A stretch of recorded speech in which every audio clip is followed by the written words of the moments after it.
웰컴 투 별별 실험실. 네, 여러분 안녕하세요. 개그맨 김원효입니다. 안녕하세요. 과학 커뮤니케이터 이호정입니다.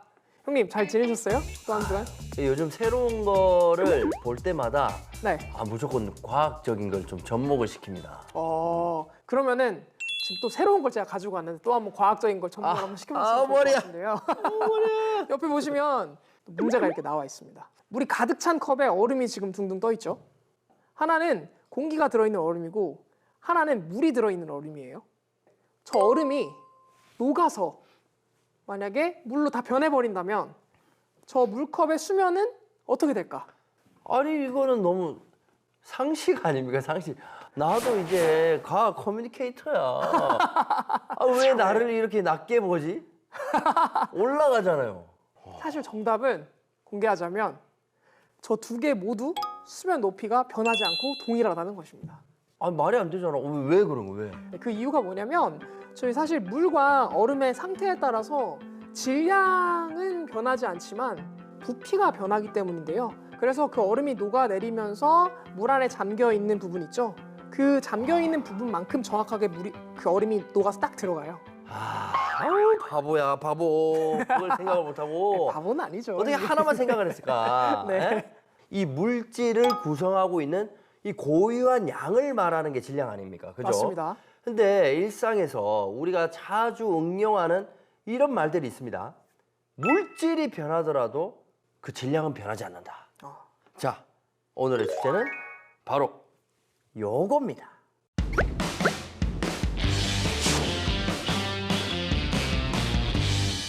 그렇습니다. 질량 보존의 법칙.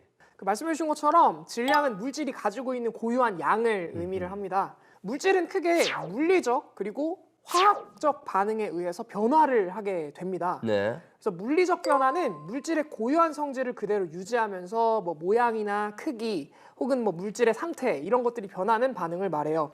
예를 들어서 아까 전에 저희가 봤던 것처럼 이제 얼음이 녹아서 물이 되는 것. 이 물 분자에는 사실 구조가 변한다고 물 분자의 개수에는 변함이 없는 것이죠.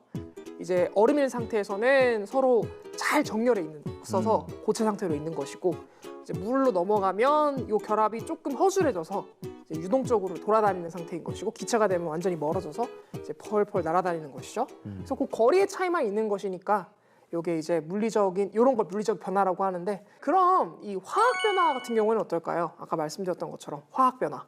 그 화학 실험 많이 했었잖아요. 그렇죠. 예, 예전에 우리 디슨 씨가 그 금도끼 만들었을 때도 금도끼. 그 앙금 생성 반응? 네. 그죠? 네. 이 질산납이랑 뭐랑 이렇게 섞으니까 갑자기 이제 금가루가 생겼단 말이에요. 그렇죠. 이렇게 화학 반응은 이처럼 이 각자의 고유한 성질과는 전혀 다른 새로운 물질로 변하는 거다. 네.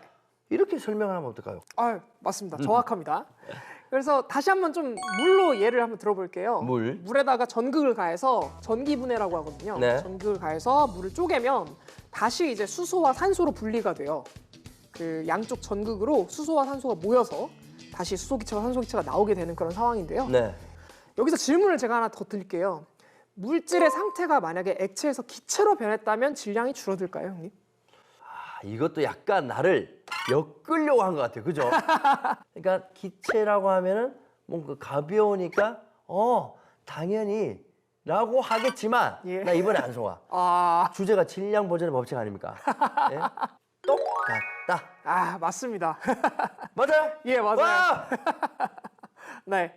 이 원자의 배열만 아까 말씀드렸던 것처럼 바뀐 것일 뿐이지 기체가 되어도 그 기체를 정확하게 분자 수를 다 유지할 수 있으면 질량은 그대로 동일하다고 할 수가 있는 것이죠.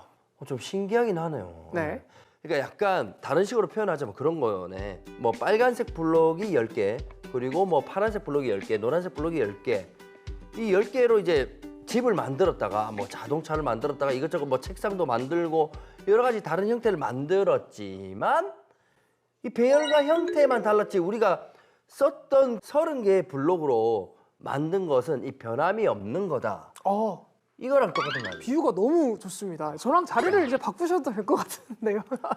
자리 바꿔도 우리는 별로 변한 게 없다. 그렇죠. 맞습니다. 저희가 이 물질의 양을 이렇게 무게로 이렇게 재잖아요.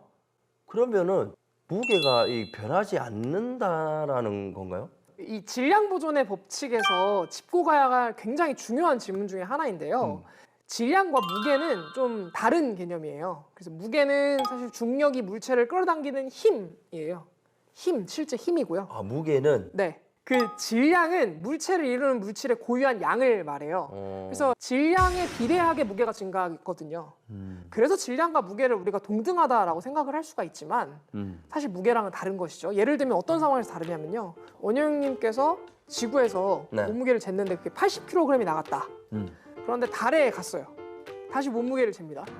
그러면 몸무게가 13kg밖에 되지 않는다 이렇게 나오거든요. 달이 지구의 중력의 6분의 1밖에 안 되거든요. 그런데 이 지구에서나 달에서나 그 사실 형님을 구성하고 있는 분자들과 원자들의 질량은 똑같이 80kg으로 같아요. 내 몸 상태는 그대로인데 그렇겠네. 네, 그렇게 됩니다. 근데 사실 정확하게 그 몸무게의 단위는 킬로그램이 아니고요. 킬로그램은 질량을 나타내는 단위예요. 네. 그래서 무게를 나타낼 때는 킬로그램 힘이라는 단위를 사용해야 원래 물리적으로 정확한 단위입니다. 그게 우리 이제 무게 단위다. 맞습니다. 그래서 저희는 그런데 편의상 힘을 생략하고 그냥 질량 단위인 킬로그램으로 무게를 표현하고 있지만 네. 이제부터는 이제 숨어 있는 거죠. 뒤에 가로 열고 힘 가로 닫고. 근데 킬로그램 힘은 오늘 처음 들어봐요. 그렇죠. 생소하죠. 완전 생소해요. 네. 그러니까 킬로그램은 엄연히 이제 질량의 단위다. 맞습니다. 킬로그램 힘은 이제 무게. 네. 그러니까 물리적으로도 화학적으로도 이 형태와 원자의 배열만 이렇게 변할 뿐 이제 질량은 동일하다.